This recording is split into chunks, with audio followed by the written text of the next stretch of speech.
오늘 우리에게 주시는 하나님의 말씀은 빌립보서 2장 1절에서 11절까지입니다.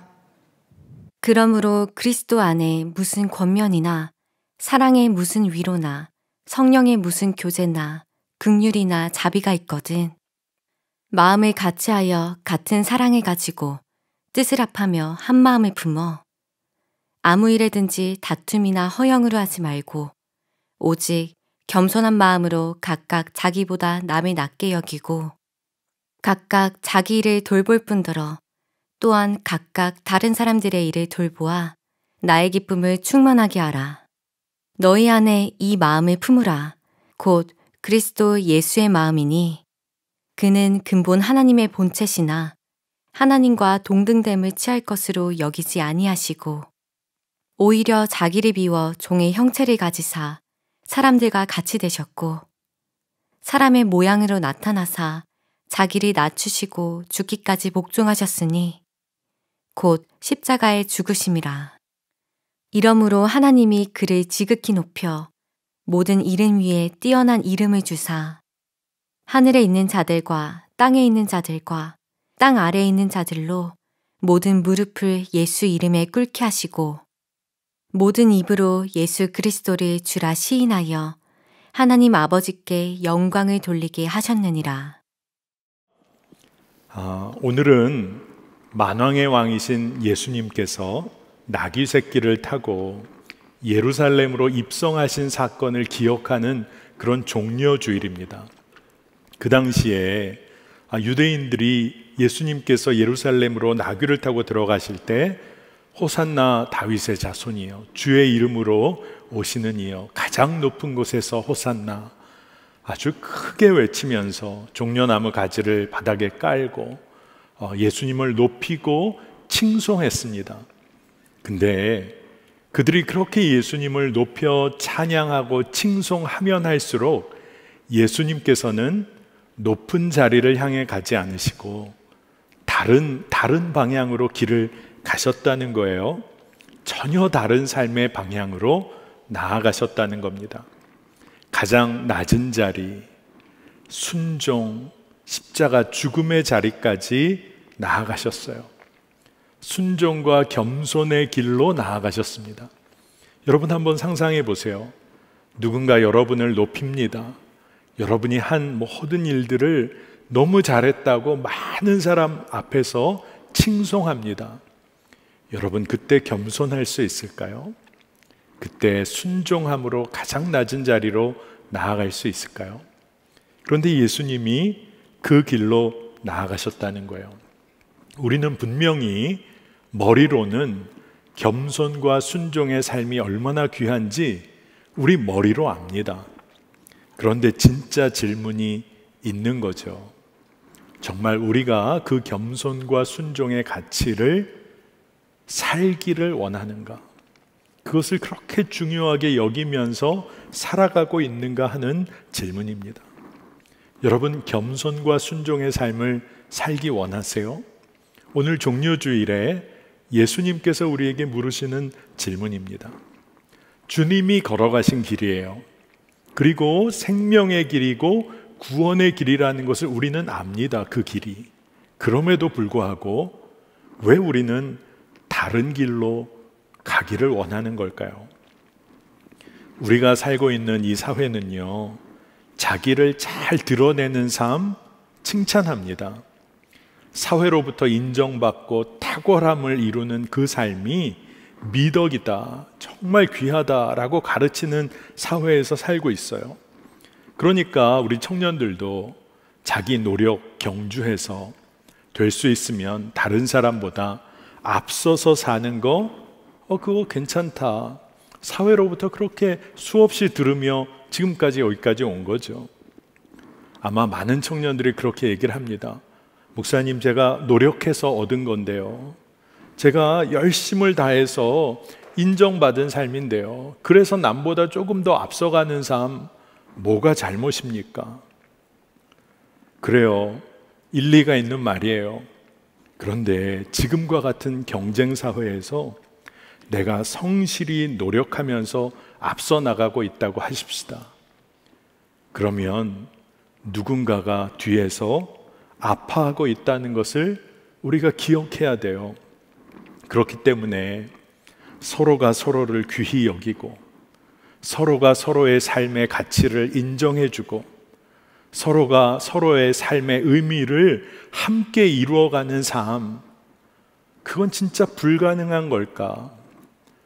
우리 그리스도인들이 그 삶을 이루어갈 수는 없는 걸까? 예수님으로 인해서 전혀 다른 삶을 살았던 사도 바울이 있잖아요. 그 사도 바울, 그가 완전히 다른 삶, 겸손과 순종의 삶으로 그가 자유함을 누렸던 사람인데, 그가 그리스도인이 걸어가야 할 삶에 관해서 그가 증언을 합니다. 그가 진짜 그 삶을 누렸기 때문에 그런 거예요. 오늘 우리 읽은 본문 말씀 3절 4절 말씀입니다. 아무 일에든지 다툼이나 허용으로 하지 말고 오직 겸손한 마음으로 각각 자기보다 남을 낮게 여기고 각각 자기 일을 돌볼 뿐더러 또한 각각 다른 사람들의 일을 돌보아 나의 기쁨을 충만하게 하라. 다른 사람을 귀히 여기고 서로가 서로를 낮게 여기는, 남을 더 낮게 여기는 그런 삶. 여러분 솔직하게 여러분 마음속에 한번 생각해 보세요. 진짜 이런 삶이 가능할까요? 현실에서 진짜 이런 삶이 가능할까요? 사도 바울이 그 삶을 누렸기에 권면하고 있는 거예요. 인류 역사에는요, 끊임없이 자기 자신을 높이는 삶, 그것을 이룬 사람을 아주 높이 평가하는 그런 역사가 계속 이어져 왔습니다. 여러분 고대 그리스 사회, 그런 배경으로 한 영화도 아마 여러분 많이 보셨을 거예요. 고대 그리스 사회에서는 영웅을 기대하고 아주 탁월한 자들이 사회를 다스리기를 그렇게 기대하는 그런 사회였어요. 여러분 영웅이 걸어가는 길이라는 것은 뭐냐 하면 온갖 장애물이나 어려움 다 극복하고 뚫어내서 잠재력을 최대한 발휘하는 겁니다. 그래서 아주 탁월한 경지에 이르러 사는 삶의 방식, 그것을 영웅이 걸어가는 길, 고대 그리스 사람들이 그렇게 믿었어요. 그런데 여러분 그 이면에는요 우열의 논리가 있는 거예요. 누군가는 그런 삶을 사는 아주 소수의 사람이 있어요. 그런데 나머지는 그렇게 여김받지 못하고 사는 거죠. 그 당시 사회적 기초를 이루는 기준이요 서열과 지위와 계급이었어요. 그리스인들이 아주 탁월함과 위대함을 추구하며 살았습니다. 나쁠 건 없잖아요. 그런데 이상할 정도로 그 안에는 겸손이라는 미덕은 존재하지를 않았어요. 사람들이 자기 지위를 드러내기 위해서 겉모습을 다 치장합니다. 겉모습에 집중해요. 자신감을 가지고 살려고 하다 보니까 교만하고 자만합니다. 재력을 가지고 마음껏 써요. 근데 그 쓰는 이유는 자기를 드러내려고 하는 거예요. 온갖 치장을 하고 걷는 태도나 말하는 방식도요 자기가 우월하다는 것을 드러내려고 거기에 온갖 초점을 맞췄습니다. 여러분 그리스, 로마로 넘어가게 되면 복장, 옷을 입는 게 지위를 상징하는 거였어요. 자기가 자유로운 사람이라고 하면 자유인은 모자를 쓸 수 있었어요. 아무나 모자를 쓴 게 아닙니다. 노예나 종이 모자를 썼다가는 큰일이 나는 거죠. 성인 남자는, 로마의 성인 남자 시민은 14살부터 토가라는 옷을 입을 수가 있었습니다. 이 토가가 사람들이 그러는데 굉장히 불편한 옷이래요. 근데 불편하지만 자기가 얼마나 높은 지위에 있는지를 드러내줄 수 있는 옷이기 때문에 사람들이 그 토가를 입고 다니는 거예요. 그리고 그 당시 로마의 원로원, 최고 권력의 지위죠.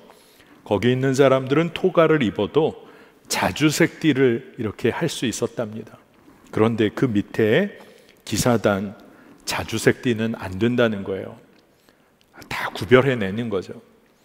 토가는 입을 수 있고 금반지나 장신구는 허용이 되지만 그 아랫사람들은 토가만 입는 거예요. 제가 오늘 왜 이런 얘기를 계속 하느냐, 예수님께서 오시고 그리고 종려 주일이라고 우리가 지키는 바로 그날 예루살렘으로 들어가실 때 그 당시가 로마가 지배하던 그런 시대였잖아요. 로마 사람들, 로마의 문화, 로마의 철학과 사고가 얼마나 사람들을 구별하고 구분했는지 몰라요. 그런데 이런 사회적인 분위기 속에서 예수님이 등장하신 거예요. 예수님이 나타나신 겁니다. 그 예수님께서는 전혀 다른 삶의 방향을 보여주신 거예요. 오늘 우리가 설교 말씀을 함께 나누기 시작하면서 처음 말한 것처럼 사람들은 호산나 호산나 외치고 있는데 예수님은 전혀 다른 길을 선택해 가고 계신 거예요. 예수님의 동생 야고보가 있죠. 그 야고보가 믿는 이들, 신자들에게 그런 경고를 했었어요. 금가락지 끼고 아름다운 옷을 입고 오는 사람들, 그런 사람들에게 아주 환대하고 잘해주고 남루하고 정말 옷이 별 볼 일 없는 옷을 입고 오는 사람 천대해서는 결코 안 된다. 믿음을 가진 사람은 그렇게 해서는 안 돼. 왜냐하면 그 당시는 그렇게 대하는 게 너무나 자연스러웠던 거예요. 그런데 믿음을 가진 이들은 그래서는 안 된다고 가르쳤어요. 그 로마가 지배하던 그 문화와 사회 속에서 법이 있었잖아요. 근데 그 법도 사회적 신분이 높은 사람에게는 유리한 법이죠. 그렇지 않은 사람에게는 그 법 자체가 아주 어려운 법이었어요. 그래서 귀족의 법이 따로 있고 평민의 법이 따로 있는 것 같다라는 말이 그 당시에도 그런 말들이 있었을 정도라고 하죠. 근데 오늘 여러분 관심 있게 한번 들어보세요. 로마 시민들은 십자가형에는 결코 처해지지를 않았다고 해요. 아무리 아주 추악하고 정말로 입에 담기도 어려운 죄를 졌다고 해도 로마 시민들은 십자가형에 처해지지 않았다는 겁니다. 왜냐하면 그만큼 십자가형은 정말로 천하고 낮은 그런 사람들이 당하는 처벌이라고 알았기 때문에, 그렇기 때문에 로마 시민에게는 어울리지 않는다고 그들이 여겼다는 거예요. 그런데 예수님이 십자가 처형을 당하신 거죠. 사도 바울은요, 사도 바울이 로마 시민 아닙니까? 그러니까 이 사도 바울도 토가를 입고 다닐 수 있는 사람이에요. 그런데 그가 어디를 가나 자기를 로마 시민이라고 먼저 소개하지를 않아요. 그가 편지를 쓸 때마다 뭐라고 말하냐 하면 그리스도의 종 바울은 이런 표현을 씁니다. 그러니 여러분, 그 당시의 사회와 문화에서는 사도 바울이 얼마나 어리석은 일을 하는 겁니까? 자기 토가도 안 입고 다니죠. 자기는 그리스도의 종이라고 말하죠. 그런데 그가 이러한 종의 삶에서 놀라운 은혜와 기쁨과 감사를 그가 누렸기 때문에 그가 이에 대하여 흐트러지지를 않았어요. 그래서 그가 그런 표현을 합니다. 고린도전서 1장 23절에 우리는 십자가에 못 박힌 그리스도를 전하니 유대인에게는 거리끼는 것이요 이방인에게는 미련한 것이로되. 그러니까 사도 바울이 그 당시에 사람들이 십자가에 달려 죽은 그리스도에 대하여, 예수에 대하여 어떤 마음을 갖고 있는지를 다 알고 있었던 거예요. 유대인에게는 거리끼는 것이고 이방인들은 미련한 것이라 여긴다.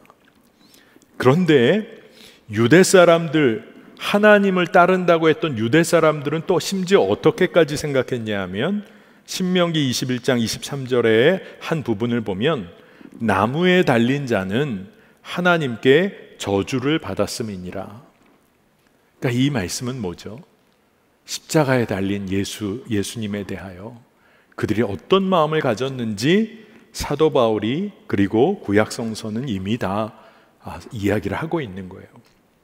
그런데 오늘 여러분과 나누고자 하는 건 바로 이겁니다. 전혀 다른 생각과 마음과 믿음을 가진 사람들이 생겨나기 시작했다는 거예요. 우리는 십자가에 못 박힌 예수, 자신을 종이라고 여기는 십자가에 못 박힌 예수를 섬기는 사람들이다. 그런 사람들이 생겨나기 시작한 거예요. 말이 좀 우스울지 모르지만 종을 섬기는 종의 삶을 살기 원하는 사람들이 생겨나기 시작한 거예요. 이게 여러분 얼마나 놀라운 겁니까? 우리는 예수라는 바로 이 십자가에 처형당한 노예와 같은 삶을 살았던, 종과 같은 삶을 살았던 이 예수를 섬기는 사람들이다. 그런 사람들이 생겨나기 시작한 거예요. 여러분, 그러니 여기에 모인 우리도 우리의 정체성을 한마디로 말하면 뭘까요? 우리는 사실 종인 거예요. 하나님의 종, 예수를 섬기는 종, 세상을 섬기는 종으로 이 자리에 와 있는 겁니다. 종의 삶을 살기로 한 그리스도인들이 그 당시에 생겨나기 시작하면서 전혀 다른 삶의 방식, 전혀 다른 삶의 이야기들이 생겨나기 시작했어요. 근데 진짜 놀라운 것은 이야기하고 말만 한 게 아니라 그들이 진짜 그런 삶을 살았다는 게 놀랍다는 겁니다. 예수님께서 자기 자신, 지위를, 자기를 높이는 일 전혀 관심하지 않으셨던 분, 그분께서 놀라운 비밀을 가르치기 시작하시는데, 여러분 다 아는 내용이에요. 너희 중에 크고자 하는 사람 먼저 남을 섬겨야 돼.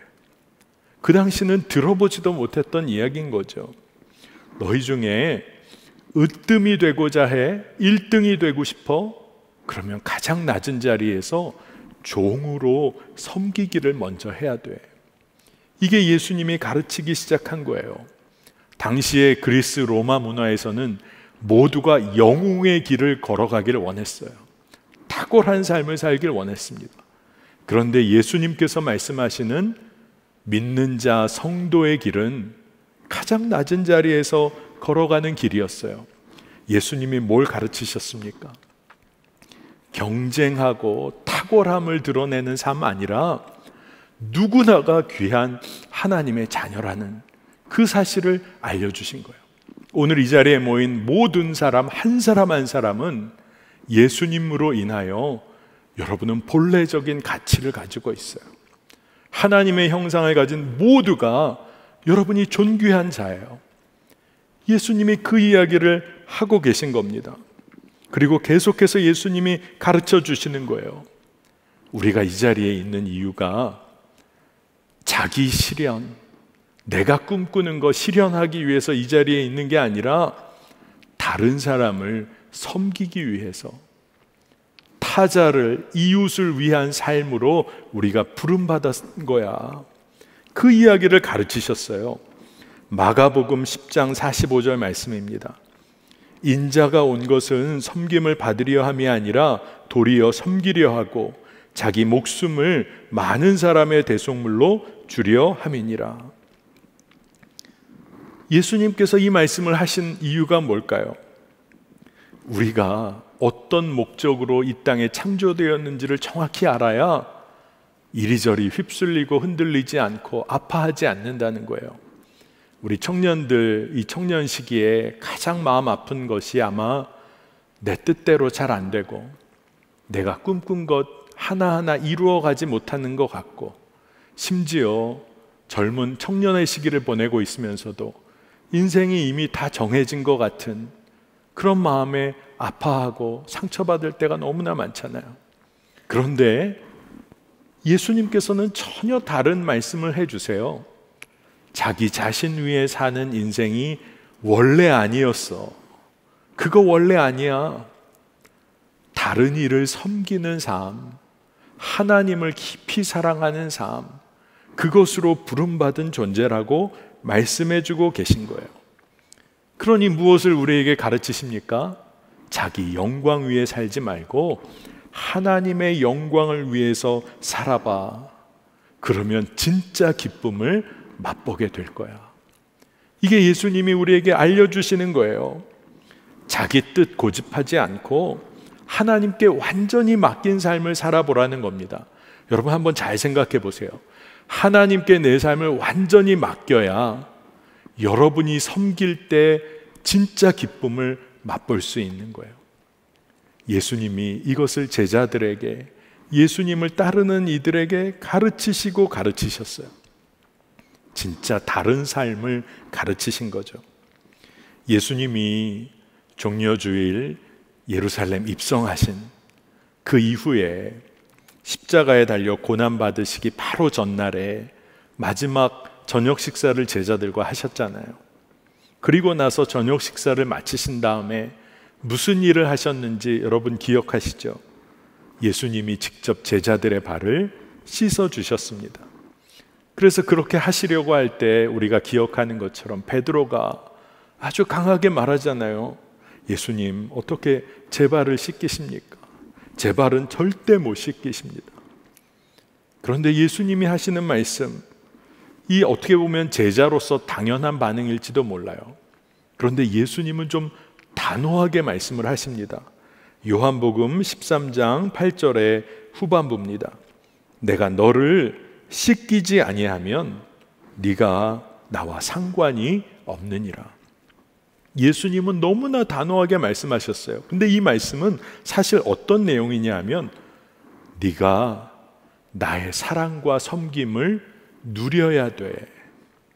내가 널 얼마나 사랑하고 내가 널 사랑으로 섬기기 원하는지를 네가 삶으로, 존재로 완전히 경험하고 누려야 돼.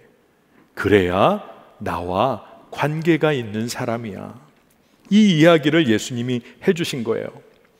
그래서 예수님께서 제자들의 발을 하나하나 씻기신 거 아닙니까? 한번 상상해 보세요. 말씀에도 나와 있지만 겉옷을 벗으시고 그리고 수건을 허리에 두르셨어요. 그리고 제자들의 발을 씻겨 나가십니다. 여러분 어떤 모습이에요? 그 당시 문화로 보면 영락없이 종의 모습인 거예요. 영락없이 노예의 모습인 거예요. 여러분 예수님은요 자라나시면서 목수로 자라나셨어요. 육체 노동하며 자라나신 분입니다. 결코 고대 그리스 로마 문화에 영웅의 삶과는 거리가 있는 그런 분이셨어요. 발 씻겨주는 일, 그 당시 유대 사회, 그러한 이스라엘 땅, 모래바람이 불고 광야와 사막이 펼쳐진 곳에서 발을 씻겨주는 일은 종이 손님을 접대할 때, 그리고 종교적인 예식을 행하기 위해서 정결 예식을 행할 때 종이 준비해서 행하는 거예요. 섬겨드리는 거예요. 그런데 예수님이 노예와 종이 되어서 제자들의 발을 씻겨주신 겁니다. 오늘 우리가 빌립보서에 읽은 말씀으로 보면 6절, 7절 이런 말씀인 거죠.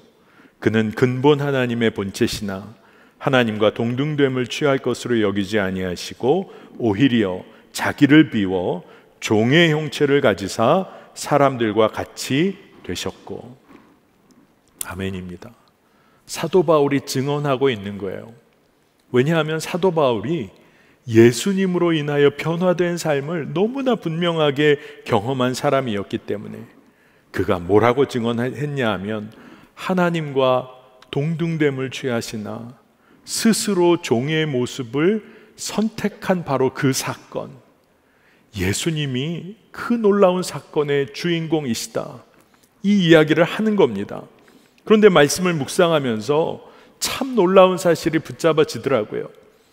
예수님이 이 땅에서 사역하시고 우리와 함께 하셨던 그때에 단 한 번만 이렇게 하신 것이냐? 예수님의 삶에서는요 종의 삶을 끊임없이 선택하며 예수님은 사셨어요.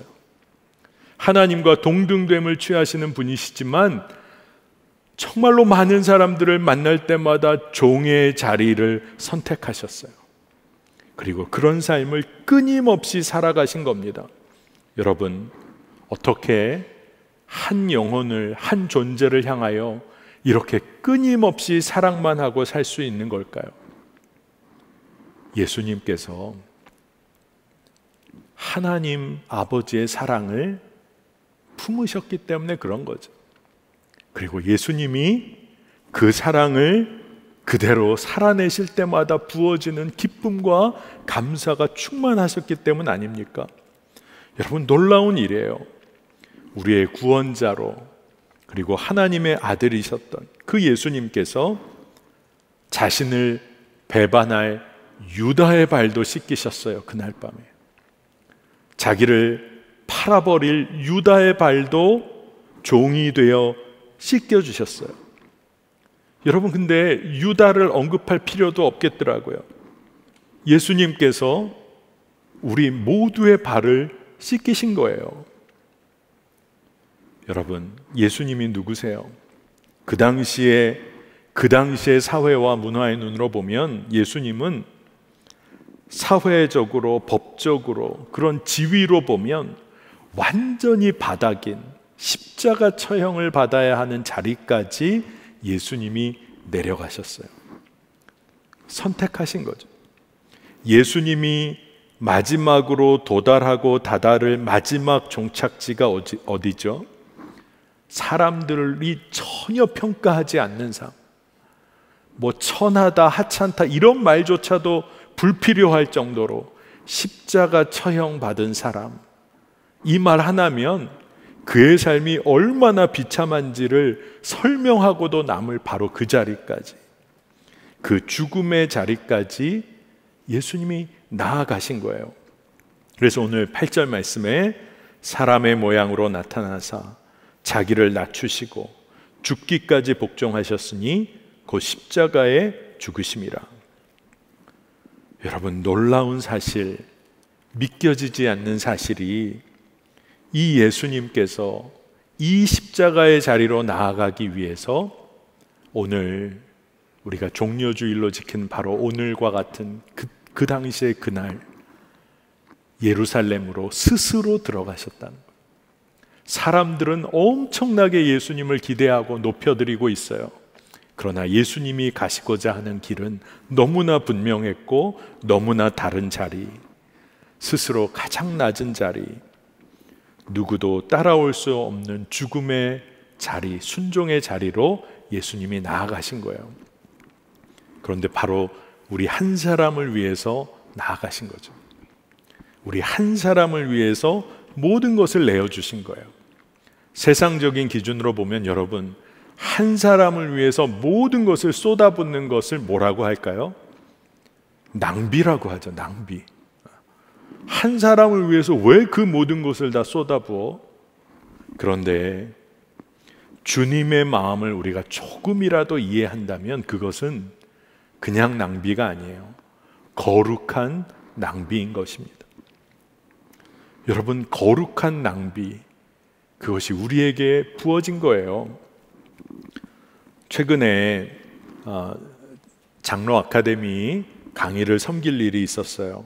그리고 장로 아카데미 이렇게 개강하는 예배에 우리 목사님들이 다 함께 참여를 했었습니다.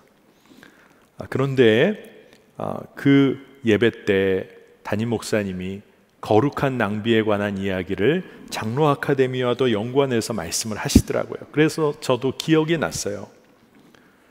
저희 본교회는 장로님 세워지는 과정 중에서 이제 후보로 결정되신 권사님들 가정, 그 가정들을 위해서 봄학기, 가을학기 이렇게 나눠가지고 1년 과정이죠. 1년 과정.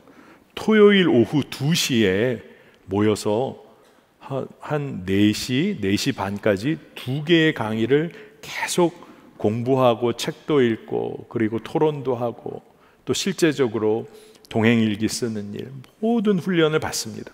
근데 이것을 위해서요, 여러분, 많은 강사님들이 필요하겠죠. 또 멘토로 섬기시는 장로님 가정이 필요하죠.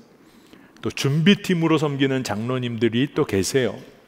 그리고 제자훈련국의 사역자들 대부분은 1년 동안 이 일에 전심을 다해 섬깁니다. 그런데 어느 해인가 장로님 후보로 뽑힌 분이 딱 한 분, 그러니까 장로님 후보와 또 사모님, 권사님 딱 요 한 가정, 요 한 가정만이 후보가 되었던 해가 있었어요. 여러분 생각해 보세요. 1년 동안 아카데미라는 교육 과정을 다 운영해야 되는데 오직 한 가정을 위해서 이걸 다 운영해야 되면 그러면 내년에 다 몰아서 할까? 그런데 너무 감사하게 저희 교회에서 한 가정을 위해서 이 장로 아카데미를 진행하자. 그래서 모든 강사님들, 저도 강의를 하러 갔을 때 한 가정 놓고 멘토 장로님 가정이랑 그렇게 놓고 강의했어요. 1년 동안 그 모든 과정을 진행했습니다. 여러분, 거룩한 낭비죠. 그런데 한 가정, 한 지체, 여러분 한 사람을 향한 주님의 마음을 우리가 조금이라도 알게 된다면 그렇게 섬기는 게 사실 낭비가 아닌 거죠. 거룩한 낭비라는 말을 사용했는데 그 권사님 한 가정이 그 1년 동안 어떤 일을 겪으셨을까요? 얼마나 주님의 사랑이 큰지, 주님의 사랑이 얼마나 놀라운지 사실 그 권사님 가정만 느꼈겠어요. 참여한 모든 사람들이 그것을 알아가게 된 거죠. 여러분, 저는 그냥 한 가지 이야기를 여러분에게 전했을 뿐이에요. 하지만 여러분 중에는 나와는 상관없어, 내 주변엔 그런 사람이 없어. 여러분, 믿음의 눈을 열어보세요. 여러분이 이 자리에 나와 예배하고 있다는 것, 온라인이지만 여러분 지금 예배하고 있다는 이 사실이 하나님께서 여러분을 향하여 엄청난 거룩한 낭비, 그 사랑을 쏟아 부어주셨다는 증거 중에 증거인 거예요. 여러분, 그러니 생각해 봅시다. 예수님은 거룩한 낭비를 즐겨 하시는 분이에요. 그러면 그런 예수님 앞에서 누가 가장 귀한 자일까요? 세상적으로 성공하고 탁월함을 이룬 사람들일까요? 성경은 그렇게 말하지 않고 있어요. 예수님은 가장 낮은 자리, 천한 자들, 그들에게 가장 큰 관심을 보이셨어요. 그러니까 예수님의 삶, 사역 가운데 가장 감동적인 장면이 뭡니까? 그 낮은 자들에게 예수님이 전부를 내어주셨다는 거예요. 끊임없이 자신의 모든 것을 내어주셨다는 거예요. 그런 예수님이 이제 우리들에게 그 삶을 살아보라고 우리에게 말씀하고 계세요. 요한복음 13장 13절 14절입니다. 너희가 나를 선생이라 또라 주라 하니 너희 말이 옳도다. 내가 그러하다. 내가 주와 또는 선생이 되어 너희 발을 씻었으니 너희도 서로 발을 씻어주는 것이 옳으니라. 선생이요 주님이신 예수님께서 종이 되어 우리의 발을 씻기셨다는 거죠. 그러니 너희도 서로 발을 씻어주는 것이 마땅하다, 옳다, 이렇게 말씀하고 계세요. 우리 주님이신 예수님이 스스로 선택하여 가장 낮은 자리에서 섬기셨으니 이제는 우리도 그 삶을 따라가는 거예요. 걸어가는 거예요. 그 길에 기쁨이 있음을 우리가 믿고 나아가는 겁니다. 여러분, 예수님께서 철저하게 종으로 십자가에서 돌아가셨어요. 그리고 부활하신 거죠. 그 이후로 놀라운 일이 벌어졌습니다. 예수님이 종의 길을 걸으셨는데 그 길 따르겠다는 공동체가 생기기 시작한 거예요. 진짜 말도 안 되는 거잖아요. 그 당시 사회 문화를 생각하면 종과 노예는 인간 취급을 못 받던 사회. 근데 그 예수님 걸으신 길 나도 걷겠다. 그런 공동체들이 생기는 거예요. 교회가 생기기 시작한 거예요. 아무도 귀하게 여기지 않았던 삶을 살았던 것 같은 예수님. 근데 그분을 믿고 따르겠다는 공동체, 교회가 생기는 겁니다. 이게 얼마나 놀라운 하나님의 역사예요.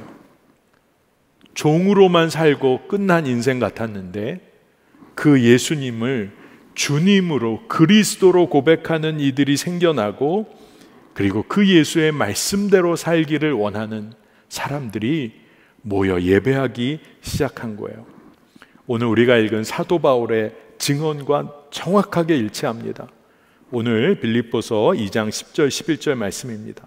하늘에 있는 자들과 땅에 있는 자들과 땅 아래에 있는 자들로 모든 무릎을 예수의 이름에 꿇게 하시고 모든 입으로 예수 그리스도를 주라 시인하여 하나님 아버지께 영광을 돌리게 하셨느니라. 아멘입니다.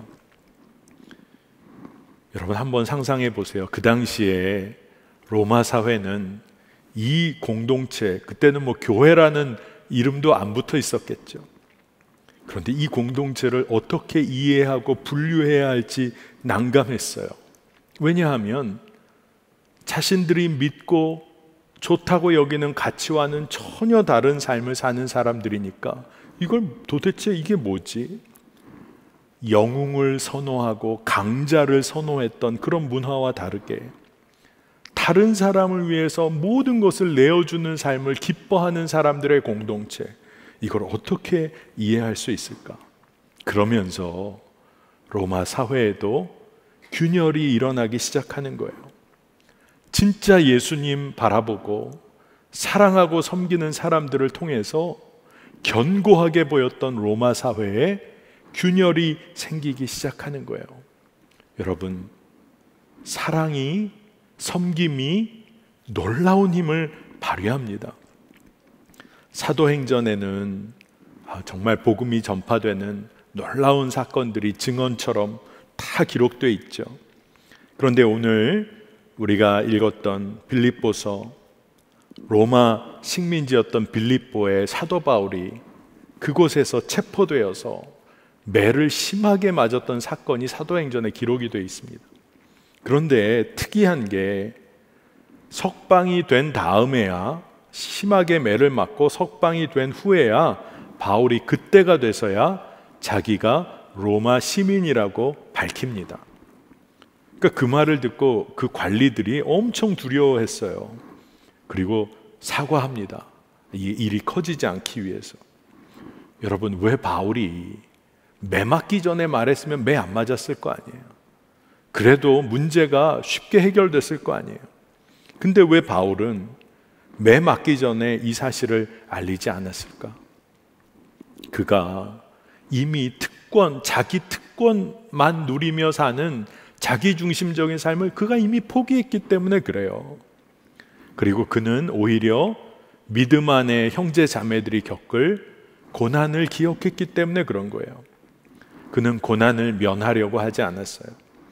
그 공경과 어려움, 위기의 상황 속에서 그가 진짜 본 게 있었어요. 고통스럽지만 영광스러운 기회. 그게 바로 스스로 자기를 낮추는 삶이에요. 그래서 그가 로마서 12장 16절에 이런 이야기를 합니다. 서로 마음을 같이 하며 높은 데 마음을 두지 말고 도리어 낮은 데 처하며 스스로 지혜 있는 채 하지 말라. 사도 바울이 이 마음을 가지고 예수님의 길을, 삶을 따르며 복음을 증거한 거예요. 저는 오늘 이곳에 모여 함께 예배하는 우리 사랑하는 청년들, 성도들에게 진짜 묻고 싶어요. 정말 우리 교회 가운데서는 이런 일들이 벌어지고 있나? 서로가 서로를 귀히 여기고 남을 낮게 여기고, 그리고 낮은 자리에 정말로 스스로 내려가서 섬기고 사랑하는 삶, 우리 교회 안에서 이 일이 일어나고 있는가? 우리는 진정 예수님이 걸으신 그 길을 걷고 있는가? 우리가 물어봐야겠다는 생각이 들어요. 그런데 사실 우리의 인간적인 본성으로는 불가능하죠. 그런데 예수님께서 우리에게 본을 보이셨어요. 스스로 가장 낮은 자리, 순종의 자리, 죽음까지도 감내하시는 바로 그 순종의 자리에 가셨어요. 그러니까 우리가 기억해야 돼요. 그 예수님이 지금 이제 나와 함께 하시며 그 삶을 살도록 우리를 이끄세요. 근데 유혹이 있죠. 자신을 드러내는 삶, 자기를 주장하는 삶이 이 사회에서 참 멋있고 능력 있는 자라고 우리를 유혹하잖아요. 그런데 겸손과 온유한 삶, 순종의 삶이 우리 그리스도인들의 핵심 가치일 뿐 아니라 내 안에 계신 예수님이 걸어가신 길이라는 것을 우리가 기억해야 됩니다. 호주의 맥커리 대학이라는 곳에서 예수님과 또 예수님 당시의 사회 문화를 이렇게 연구한 그런 자료를 이렇게 내어놓았는데, 그냥 핵심적인 결론은 이런 거예요. 예수의 삶이 당시 사회의 가치 구조를 완전히 뒤바꿔 놨다. 이게 결론이에요. 근데 뭐라고 표현을 했냐 하면, 겸손의 가치를 좋게 평가하는 현대 서구의 정서는 유대 기독교 세계관이 유럽에 미친 독특한 영향에서 비롯된 것이 확실하다. 이런 이야기를 합니다. 그러면서 덧붙여요. 이것은 종교적 결론이 아니다. 이것은 순전히 역사적 조사 결과이다. 이게 무슨 말입니까? 이 말은요, 이게 종교적인 어떤 영향, 좀 신비하고 주관적인 어떤 영향, 이게 아니라 예수를 따르는 삶, 이것이 완전히 다른 구체적이고 실제적인 삶의 방식으로 자리 잡고 영향을 미쳤다는 거예요. 여러분, 예수를 따르는 삶, 예수님을 믿고 사는 삶은 구체적이에요. 실제적입니다. 우리의 삶을 완전히 뒤바꿔 놓는 힘이에요. 그래서 예수님을 믿고 사는 삶의 정말로 놀라운 결과는 우리 삶의 지향점이, 방향이 완전히 뒤바뀐다는 거예요. 예수님이 그러셨어요. 아무도 인정해 주지 않는 종의 삶을 사신 것 같았는데, 이 세상의 사랑과 섬김으로 사실 이 세상을 다스리셨어요. 종으로 오셔서 사신 것으로 끝난 것 같았는데, 사랑의 왕으로, 섬김으로 다스리셨어요. 이것이 얼마나 놀라운 하나님의 역사인지. 그래서 예수님이 우리에게 말씀하시잖아요. 겸손과 순종, 사랑과 섬김의 좁은 길을 걸어봐라.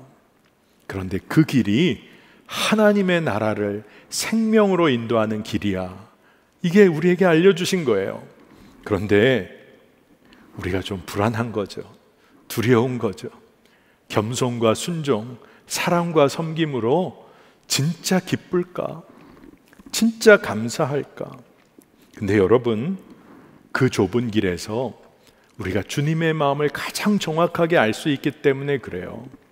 그리고 좁은 길, 결코 비참한 길이 아니에요.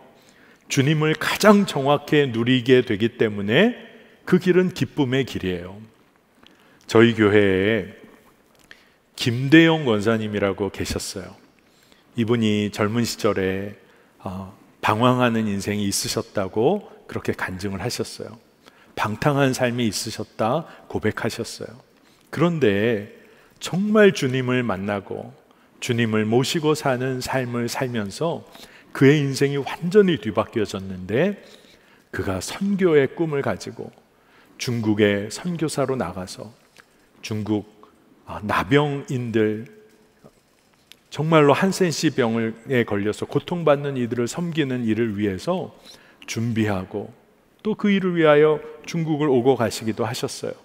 그런데 제가 여러분에게 나누려는 것은, 그분이 사실 마지막에 그렇게 선교를 마음껏 하지 못하시고 대장암으로 하나님의 부르심을 받으셨어요. 근데 선교를 준비하실 때 우리 선한 목자 교회 안내데스크 쪽에 경비의 역할을 하시면서 교회를 섬기시던 시절이 있었어요.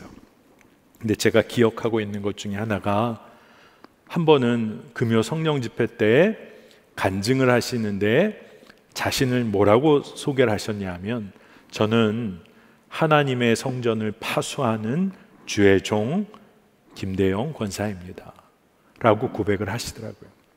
여러분, 세상적으로 보면 문지기 역할을 하고 안내자 역할을 하고 세상에서는 경비의 역할이라고 사람들이 낮게 여길 수도 있는 자리예요. 그런데 하나님 안에서 너무나 담대하게 고백하시는 걸 보면서 마음에 큰 도전이 되었습니다. 저는 하나님의 성전을 파수하는 주의 종입니다. 여러분, 우리가 세상에서 어떻게 많은 사람들로부터 하찮은 대접을 받을 때도 있고 무시를 당할지도 몰라요. 그런데 여러분 기억하세요. 여러분이 누구인지. 여러분은 하나님의 존귀한 자녀. 십자가에서 예수 그리스도께서 생명을 완전히 내어주셔서 여러분 한 사람을 위해서 그 모든 것을 거룩하게 낭비하실 정도로 여러분을 붙잡으셨어요. 여러분이 바로 그런 사람입니다. 세상은 우리를 죄의 종로로 타도록 이끌려고 합니다. 우리를 마음대로 부리려고 해요. 그런데 베드로전서 2장 9절의 말씀은 우리가 왕 같은 제사장이다. 요한계시록 20장 6절에서는 마지막 때에 그리스도와 함께 왕노릇할 것이다. 우리에 대해서 그렇게 말씀은 증언하고 있어요.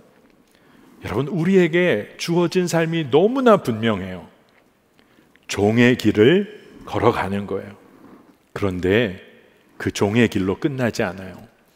영광스러운 왕의 길, 그 놀라운 은혜와 축복의 길이 우리에게 주어져 있어요.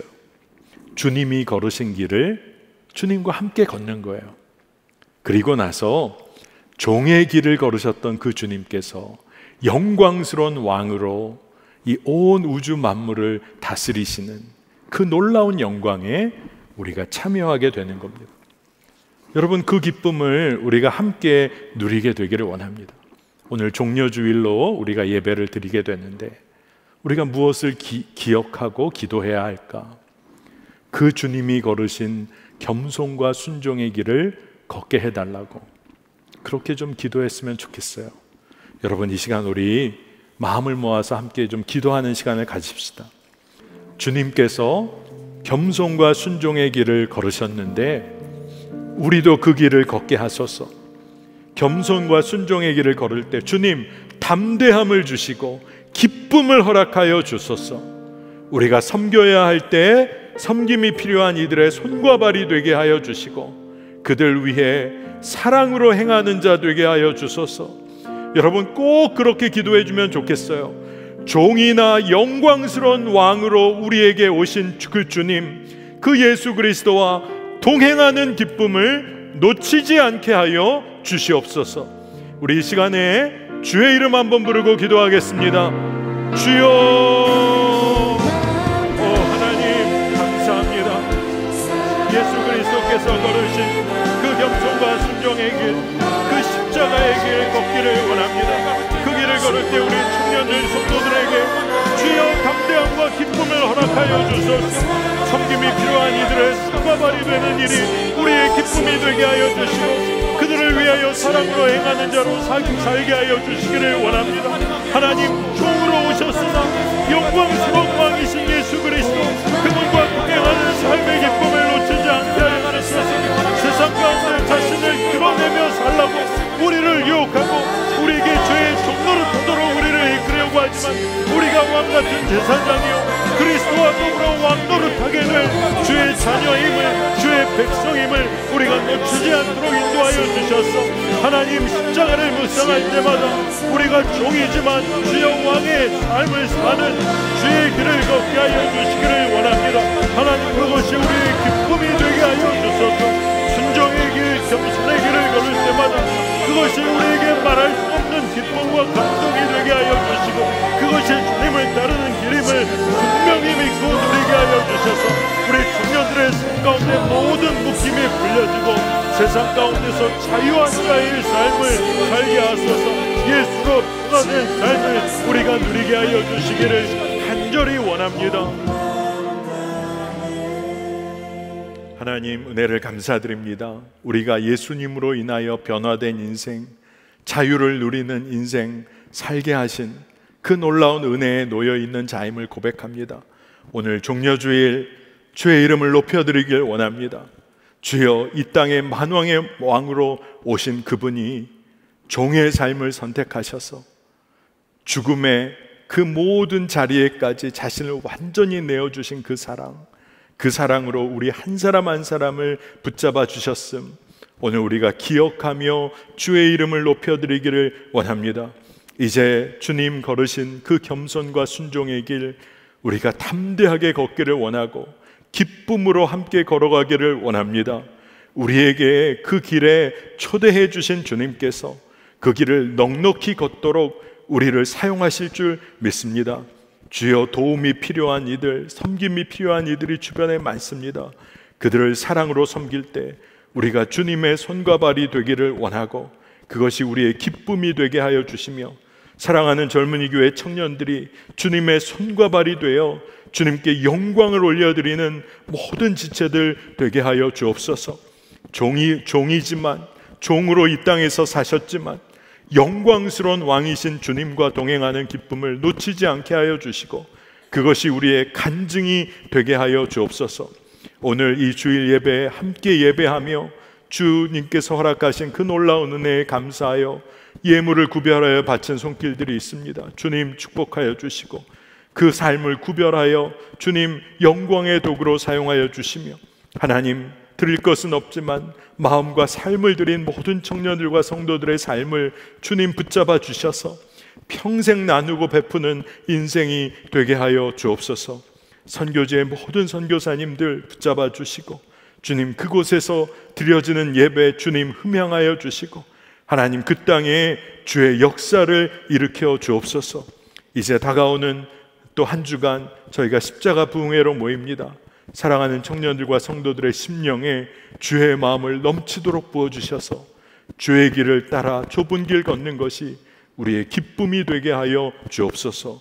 감사드리고 예수님의 이름으로 간절히 기도합니다. 아멘. 자, 우리 이 시간에 다 함께 일어나셔서 우리 함께 찬양하시겠습니다.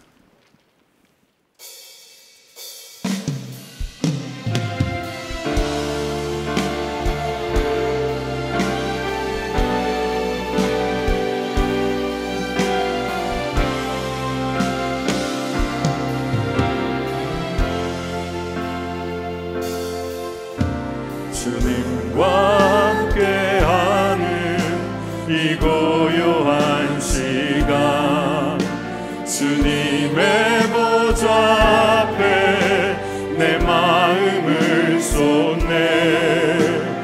모든 것 아시는 주님께 감출 것 없네. 내 마음과 정성 다해 주 바라나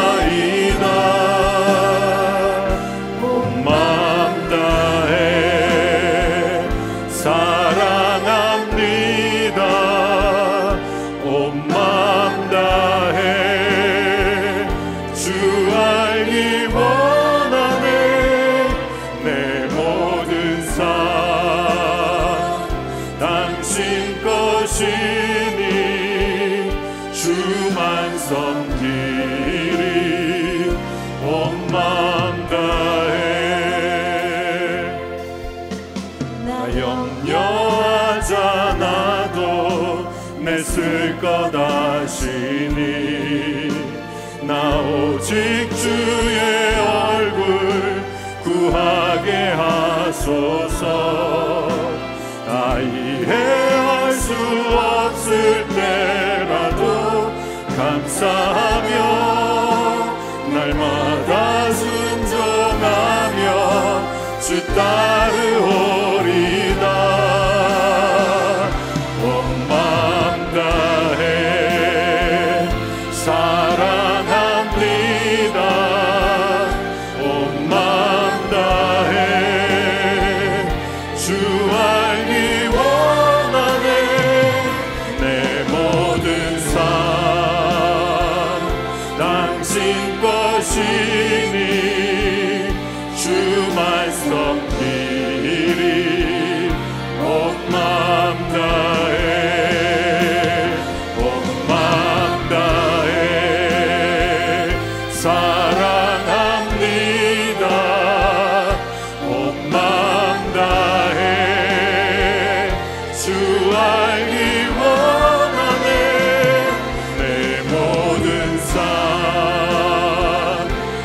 당신 것이니 주만 섬기리 온 마음 다해.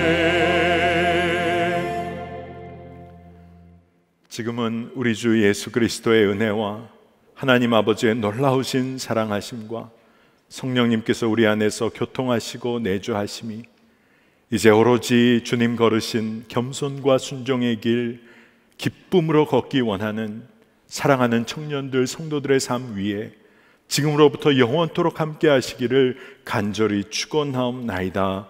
아멘.